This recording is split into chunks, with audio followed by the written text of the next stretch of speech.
Pakistan cricket board نے دورہ Australia کے لیے ون ڈے اسکواڈ لگ بھگ فائنلائز کر لیا ہے، جن میں سے 3 ایسے کھلاڑی ہیں جن کے اوپر کسی حد تک بات ہو رہی ہے اور حتمی فیصلہ ہونے کے قریب ہے، لیکن ان پلیئرز کے نام ضرور ہیں کہ ان میں سے کس کو منتخب کیا جائے گا، اور باقی 12 پلیئرز فائنلائز کر دیے گئے ہیں۔ اور یہاں یہ بات بھی قابل ذکر ہے کہ پاکستان نے جو آخری ون ڈے میچ کھیلا تھا یا آخری ٹورنامنٹ کھیلا تھا وہ ورلڈ کپ 2023 تھا۔ اس کے بعد پاکستان نے ون ڈے فارمیٹ کا کوئی میچ نہیں کھیلا، اس لیے پاکستان کے منتخب کردہ آخری ون ڈے اسکواڈ میں سے 5 پلیئرز کی چھٹی ہو رہی ہے اور 5 نئے پلیئرز دورہ آسٹریلیا کے لیے آپ کو پاکستان کی ون ڈے ٹیم میں دکھائی دیں گے۔ اور جو بیشتر باقی پلیئرز ہیں جنہوں نے چیمپئنز کپ میں اچھا پرفارم کیا ہوا ہے یا ان کی کارکردگی اچھی ہے، انہیں دورہ آسٹریلیا کے بجائے دورہ زمبابوے میں موقع دیا جائے گا، اور دورہ آسٹریلیا میں پاکستان کی نمائندگی کرنے والے کئی ٹاپ پلیئرز کو آرام دیا جائے گا، یعنی زمبابوے کے ٹور کے لیے انہیں سلیکٹ نہیں کیا جائے گا۔ اس کی ایک بڑی وجہ یہ ہے کہ کیونکہ دورہ آسٹریلیا ہمیشہ ہی پاکستان کے لیے مشکل ٹور ثابت ہوتا ہے، وہاں پر پاکستان کے کئی ایسے بلے باز جن کا خاصا اچھا ٹریک ریکارڈ ہے وہ بھی وہاں پر ناکام ہوتے ہیں، اس لیے نئے پلیئرز کو ڈائریکٹ آسٹریلیا کے ٹور میں ڈیبیو کرانا زیادہ اچھا فیصلہ دکھائی نہیں دے رہا۔ تو اس لیے یہ فیصلہ کیا گیا ہے کہ دورہ آسٹریلیا میں زیادہ تجربہ کار کھلاڑی رکھے جائیں گے، جبکہ نئے پلیئرز کو دورہ زمبابوے میں موقع دیا جائے گا، اور اس کے فوری بعد پاکستان نے ساؤتھ افریقہ کا ٹور کرنا ہے۔ تو اس میں دیکھا جائے گا کہ اگر زمبابوے کے ٹور میں کسی نئے پلیئر نے آؤٹ کلاس پرفارمنس دے دی تو اسے اس پلیئر کی جگہ سلیکٹ کیا جائے گا جو دورہ آسٹریلیا میں زیادہ بہتر پرفارم نہیں کر سکا ہوگا۔ تو یہ ایک پالیسی بنی ہے۔ تو اس کے اوپر بات کرنے سے پہلے میں آپ کو دورہ آسٹریلیا کا مکمل شیڈیول آپ کے ساتھ شیئر کرتا ہوں، جس کے بعد اسکواڈ کے اوپر آتے ہیں۔ پاکستان کرکٹ ٹیم اس ٹور میں 3 ون ڈے اور 3 T20 انٹرنیشنل میچز کھیلے گی۔ پہلے 3 ون ڈے میچز کی سیریز کھیلی جائے گی اور تمام میچز پاکستان کے وقت کے مطابق صبح 8:30 بجے شروع ہوں گے، اور پہلا میچ 4 نومبر کو میلبرن میں کھیلا جائے گا، دوسرا میچ 8 نومبر کو ایڈلیڈ کے مقام پر کھیلا جائے گا، جبکہ جو تیسرا اور آخری ون ڈے میچ ہے وہ 10 نومبر کو دنیا کی تیز ترین پچ پرتھ کے مقام پر کھیلا جائے گا۔ اس کے بعد 3 T20 انٹرنیشنل میچز ہوں گے۔ پہلا ون ڈے T20 میچ 14 نومبر کو برسبین کے مقام پر 1 بجے کھیلا جائے گا، اور تینوں T20 میچز کا جو ٹائم ہے وہ پاکستان کے وقت کے مطابق دوپہر 1 بجے ہے۔ اس کے بعد جو اگلا اور دوسرا T20 میچ ہے وہ 16 نومبر کو سڈنی کے مقام پر کھیلا جائے گا، جبکہ تیسرا اور آخری T20 میچ 18 نومبر کو ہوبارٹ کے مقام پر کھیلا جائے گا۔ یہ شیڈیول ہے پاکستان کے دورہ آسٹریلیا کا، دورہ آسٹریلیا 2024 کا۔ اب آتے ہیں کن کن پلیئرز کو ڈراپ کیا جائے گا، جن میں فخر زمان سب سے بڑا اور اہم کھلاڑی ہے، جنہیں دورہ آسٹریلیا کے لیے اس لیے منتخب نہیں کیا گیا کہ پی سی بی کی مینجمنٹ کو لگتا ہے کہ فخر زمان انفٹ ہیں۔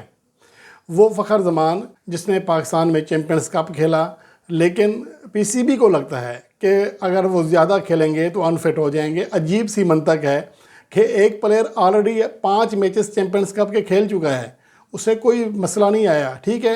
آپ یہ کہہ سکتے ہیں کہ اس کی پرفارمنس اس قدر اچھی نہیں تھی، لیکن ٹاپ 10 میں پھر بھی تھا، 9واں بہترین بیٹسمین تھا، 90 کا اسٹرائک ریٹ تھا، 82 رنز کی اننگز کھیلی تھی، تو اتنی بری پرفارمنس بھی نہیں ہے۔ لیکن مسئلہ یہ ہے کہ پاکستان کرکٹ بورڈ کے جو اعلیٰ حکام ہیں وہ فخر زمان سے ناخوش ہیں۔ ایک تو اجلاس میں جس طرح انہوں نے سیدھی بات کر دی کہ ہمارے ساتھ فلاں صاحب عثمان وہلا کا ڈائریکٹ بتایا کہ یہ مسئلہ کرتے ہیں، خاص طور پر این او سی کے مسئلے میں۔